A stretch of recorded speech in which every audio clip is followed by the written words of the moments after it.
दोस्तों, मेरे चैनल को जरूर सब्सक्राइब करें। आपका बहुत बहुत धन्यवाद। सरयू नदी के पास एक बहुत बड़ा जंगल था। उस जंगल में काफी सारी जानवर रहते थे जो प्यास लगने पर नदी में आकर पानी पीते थे। नदी के दूसरे किनारे पर एक और छोटा सा जंगल था जहां बहुत कम जानवर थी। एक दिन बड़ी जंगल का छोटा खरगोश सरयू नदी के पास आकर पानी पी रहा होता है। तभी नदी के दूसरी ओर खड़ा एक बाघ उसे देख रहा होता है। यह खरगोश आज मेरा भोजन बन सकता है। वैसे भी मेरे जंगल में अब शिकार करने लायक जानवर बचा भी नहीं है। क्यों न मैं नदी के उस पार वाले जंगल में जाकर शिकार करूं। और वैसे भी वह जंगल बहुत बड़ा है और वहां का शेर भी मूर्ख और शाकाहारी है। पता नहीं ऐसे शेर मर क्यों नहीं जाते। बाघ खरगोश को देखकर शिकार करने की सोचता है और शिकार करने की लालच में नदी के दूसरी ओर चला जाता है। अपनी ओर बाघ को आता देख खरगोश वहां से भागने लगता है, पर तभी बाघ उसे आवाज देकर रोक लेता है। अरे खरगोश, मुझे देखकर कहाँ भाग रहे हो? तसल्ली से पानी पी लो भाई। मैं तो बस तुमसे बात करने आ रहा था। क्या तुम सच बोल रहे हो? हाँ, मुझे तुम्हारे जंगल का शेर सिंह के बारे में बात करना है। मैंने सुना है कि वह तुम्हारा बहुत चिंता करता रहता है।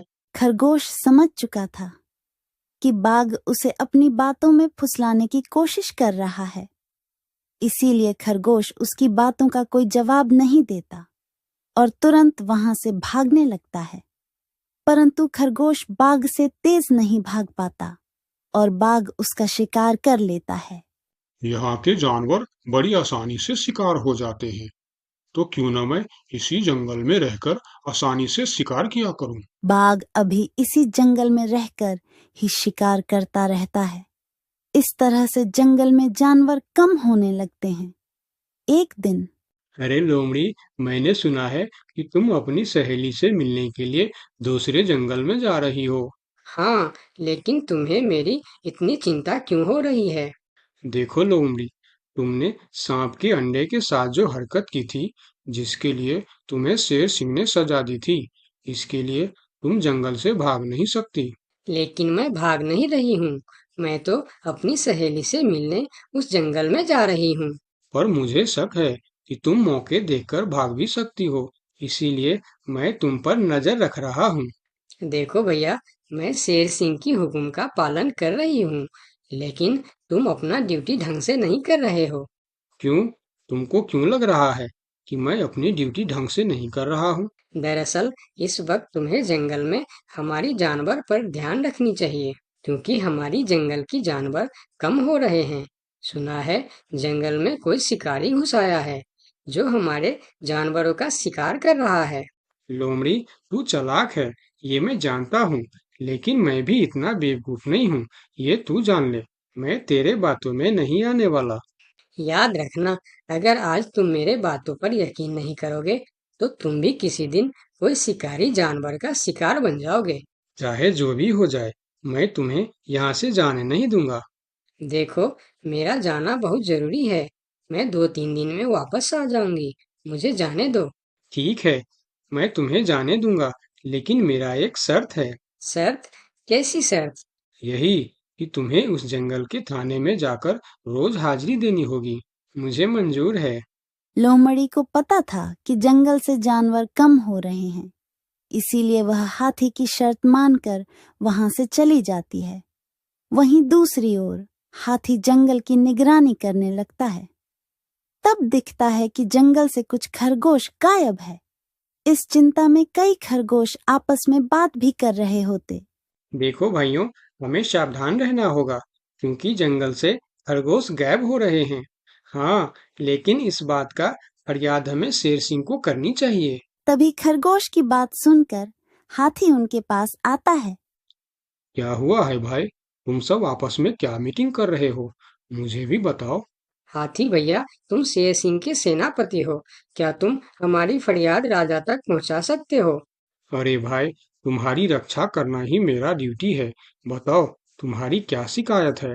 हाथी भैया, कुछ दिन से हमारे कई साथी गायब हो गए हैं। अगर तुम्हें अपनी जंगल की फिक्र है, तो हमारी साथी खरगोश को ढूंढ के लेके आइए। क्या तुम्हें किसी पे शक है? हम सिर्फ इतना जानते हैं कि जो खरगोश गायब हुए हैं वह सब पानी पीने के लिए नदी के पास गए थे और तब से वापस नहीं आए हैं। और वह लोग गायब कितने दिन से हो रहे हैं? पिछले कई दिन से एक एक करके खरगोश गायब हो रहे हैं हाथी भैया।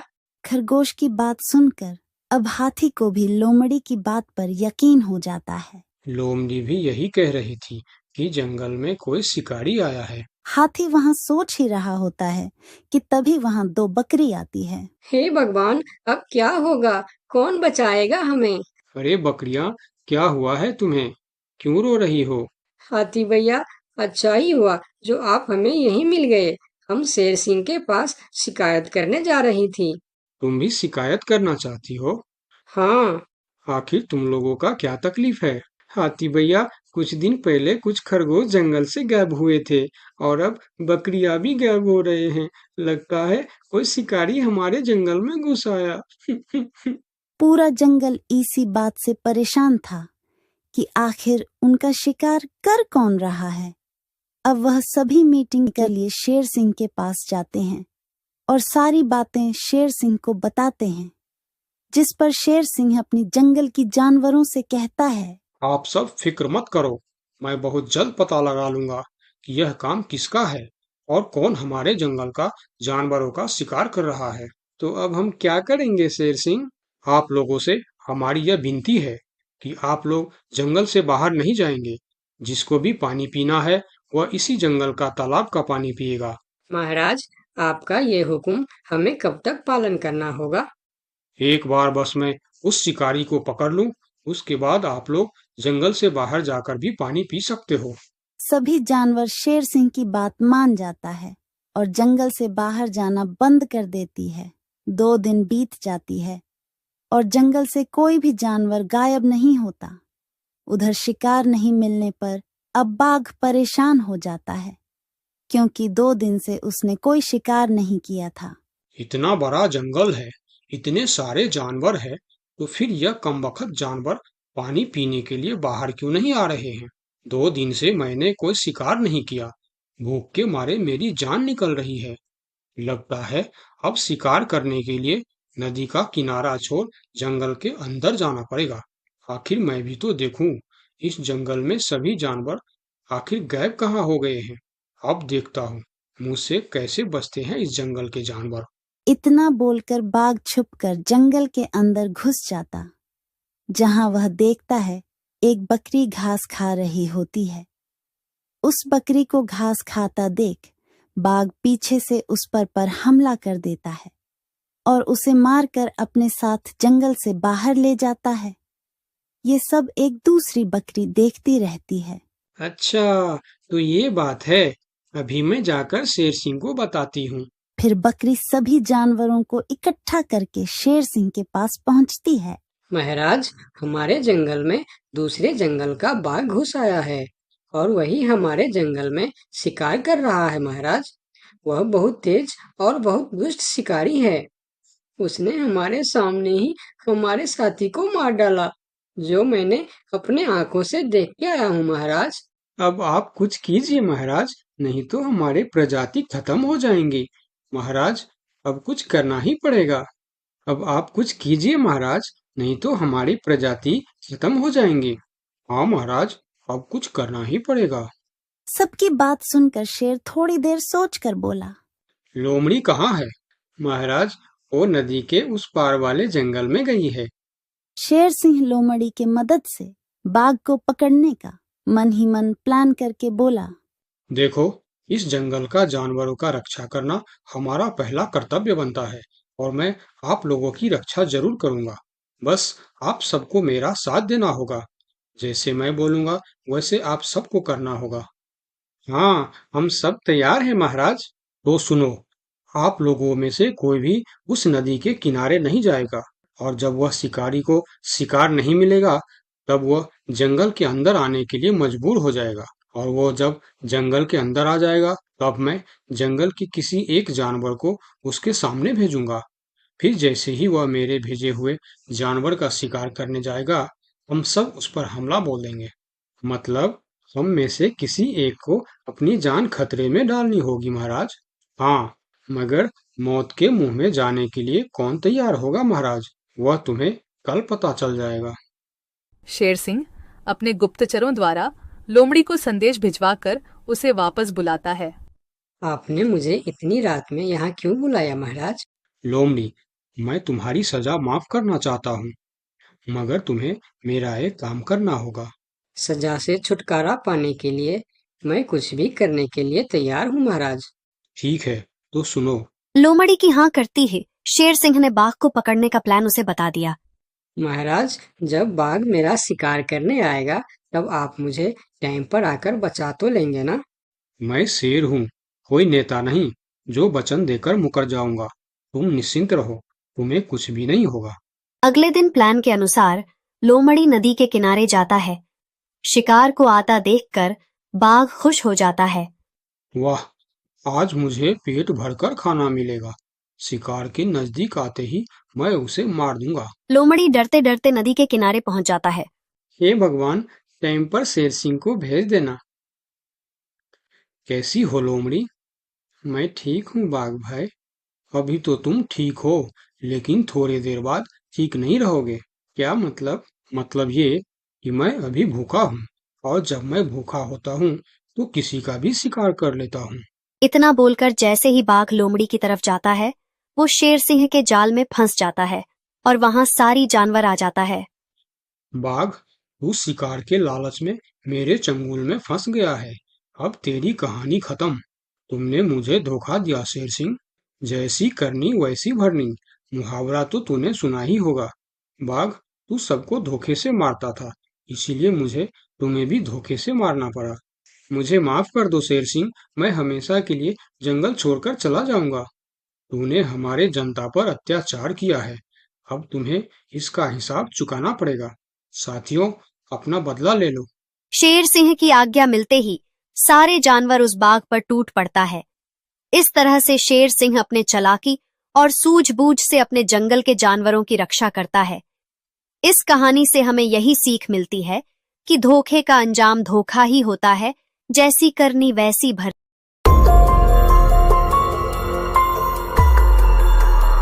बहुत साल पहले की बात है। लक्ष्मीपुर के जंगल में एक पुरानी झील थी। वहां दिन में तो कोई घटना नहीं होती, पर थोड़ा सा भी अंधेरा छाते ही वह झील एक खूनी झील बन जाती। उस दौरान जो भी जानवर उस झील पर पानी पीने आ जाता, वह जिंदा वापस नहीं आता। कहाँ जाता, आज तक किसी को उसका पता नहीं चला था। यही वजह थी कि जंगल के सारे जानवरों ने, यहाँ तक कि जंगल की राजा शेर ने भी उस झील को खूनी झील घोषित कर दिया था। अब पूरे जंगल में कोई भी शाम को उस झील की तरफ जाने की हिम्मत नहीं करता था।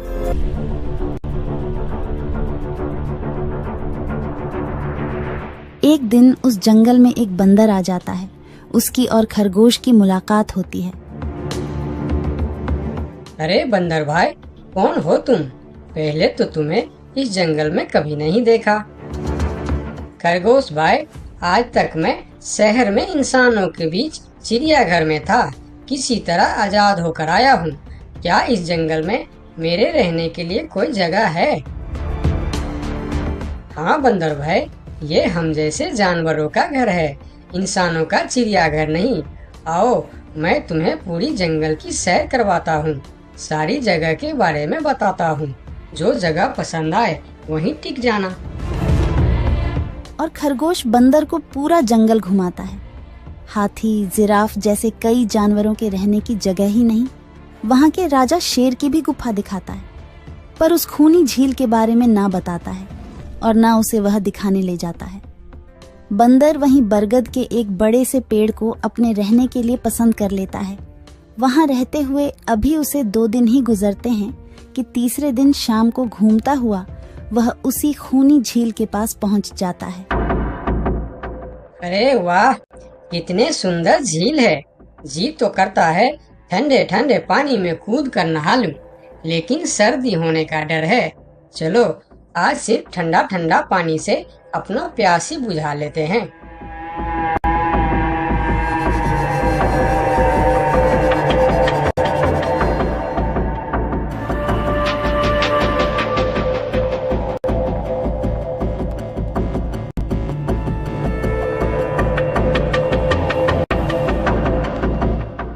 अरे बंदर भाई, तुम इतने डरे हुए क्यों हो? कहाँ से आ रहे हो? झील में पानी पीने गया था और जिंदा वापस आ गए। क्या मतलब? तुम्हें पता नहीं? वह इस जंगल की खूनी झील है। शाम होने पर कोई भी वहाँ जाता है तो जिंदा वापस नहीं आता। उसकी लाश का भी पता नहीं चलता कि वह कहाँ गायब हो जाती है। इसीलिए शाम होते ही कोई भी उस खूनी झील की तरफ नहीं जाता। ये हमारे राजा का आदेश भी है। कमाल है, मुझे तो पता ही नहीं। कैसे पता नहीं? तुम्हें वह खरगोश भाई ने बताया नहीं? लो, खरगोश भाई भी आ गया। अरे खरगोश भाई, आपकी वजह से आज बंदर भाई की जान जाते जाते बची। मेरी वजह से?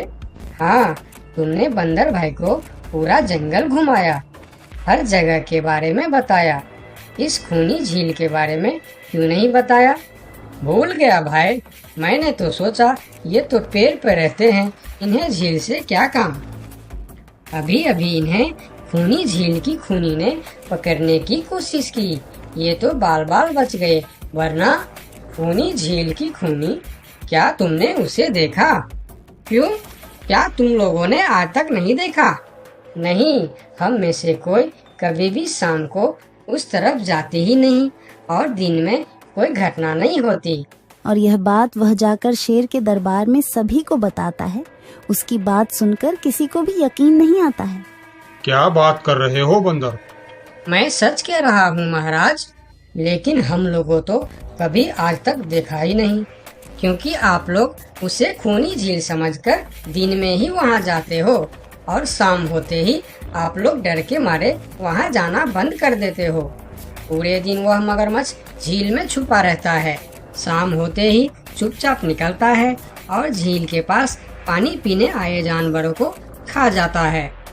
और आप लोग समझते हैं कि यह झील ही खूनी है, जबकि खूनी यह झील नहीं, इसमें छिपा हुआ मगरमच्छ है। हमें तो यकीन नहीं हो रहा है। वही तो बंदर भाई, हमें अगर पहले पता होता कि आप इतने बड़े झूठे हो तो हम अपने जंगल में आपको रहने की कभी जगह नहीं देते। अरे यार, आप लोग मेरे बात पर यकीन क्यों नहीं करते? मैं आप लोगों का भलाई के लिए ही बोल रहा हूँ। अगर तुम्हारी बात सच्ची है तो क्या तुम उस मगरमच्छ को हमें दिखा सकते हो?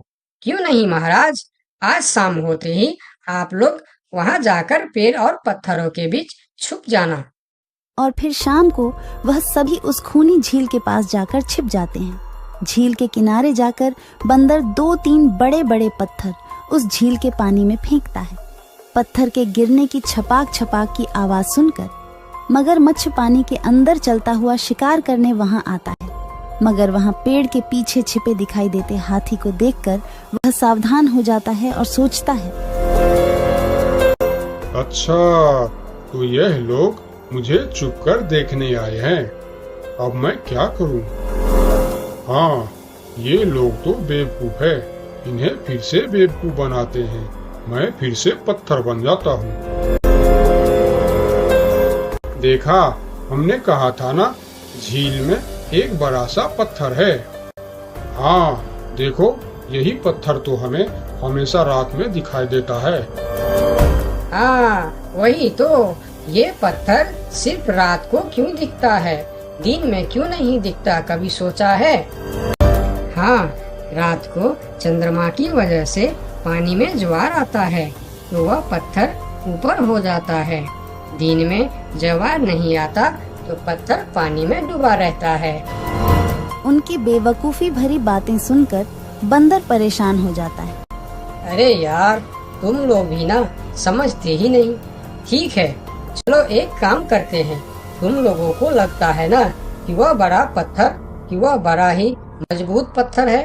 अगर यह खुद ही बता दे कि यह एक मजबूत पत्थर है तो मैं भी मान जाऊंगा और अभी गुलाटी मारते हुए झील में छलांग लगा दूंगा और तैरता हुआ इस तरफ से उस तरफ चला जाऊंगा। यह सुनकर मगरमच्छ के मुंह में पानी आ जाता है। लगता है आज बंदर का नरम नरम मांस खाने का मौका मिलेगा। वैसे भी ये सारे जानवर बेवकूफ है, आज तक मुझे पत्थर ही समझते आए हैं। मैं पत्थर हूँ, मैं मजबूत पत्थर हूँ। सुना आप लोगों ने? ये कैसे आप लोगों को बेवकूफ समझता है? अरे पत्थर भी कभी बोलते हैं क्या? अब सभी की समझ में बंदर की बात आ जाती है। रात भर सभी शेर राजा की गुफा में मीटिंग करते हैं। बंदर सही कह रहा था, यह मगरमच्छ जरूर कहीं दूसरे जगह से हमारे जंगल में आ गया है। लेकिन अब क्या करे?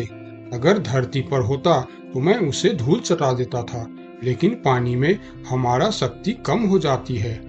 तो क्या इससे हमें कभी छुटकारा नहीं मिलेगा महाराज? मेरे ख्याल से तो नहीं। मिलेगा महाराज। ये पानी में भी रहेगा, हमें देखेगा भी, मगर वह कुछ कर नहीं पाएगा। ये कैसे हो सकता है? हो सकता है हाथी भाई, बस आप लोग मुझे 2 बड़े बड़े रस्सी दे दो। रस्सी का क्या करोगे? मैं शहर के चिड़ियाखाना में था तो एक एक तरीका सीखा है जानवरों पर कब्जा करने की। हम इस पर कब्जा कर लेंगे। और बंदर को 2 बड़ी बड़ी रस्सी लाकर दी जाती है। फिर बंदर उन सभी के साथ रस्सी लेकर उस खूनी झील पर पहुंचता है।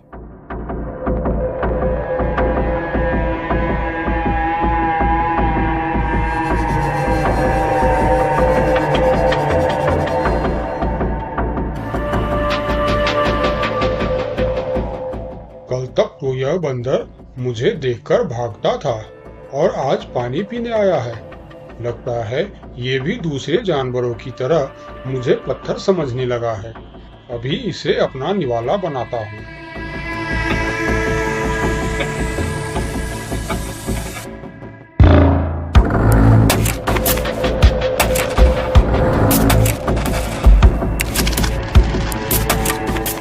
अरे ये तो भाग भी नहीं पा रहा है। अब यह जितना ज्यादा फरफराएगा उतना यह फंदा कसता जाएगा और चुपचाप रहेगा तो फंदा ढीला रहेगा। जैसे यह फिर हिलेगा फिर फंदा कसता जाएगा। अब ना यह इससे छूट सकता है और ना पानी में जा सकता है। अरे वाह, फिर तो यह हमारा कुछ भी नहीं बिगाड़ सकता। अब हम सारे जानवर इस झील में कभी भी पानी पी सकते हैं, कभी भी नहा सकते हैं। अब यह हमारा कुछ भी नहीं बिगाड़ पाएगा। अरे वाह बंदर भाई, मान गए। आपने तो हमारी समस्या ही खत्म कर दी, वरना रात भर हमें प्यास ही रहना पड़ता था कि हमें झील में पानी पीने गया और झील ने हमें खा लिया। तो आज हमें एक बात समझ में आई है कि किसी भी अफवाह के चक्कर में हमें अपनी जगह छोड़कर नहीं जाना चाहिए, बल्कि उस अफवाह का समाधान क्या है वह खोजना चाहिए। क्योंकि कोई भी जगह खूनी नहीं होती, उस जगह पर रहने वाला खूनी होता है।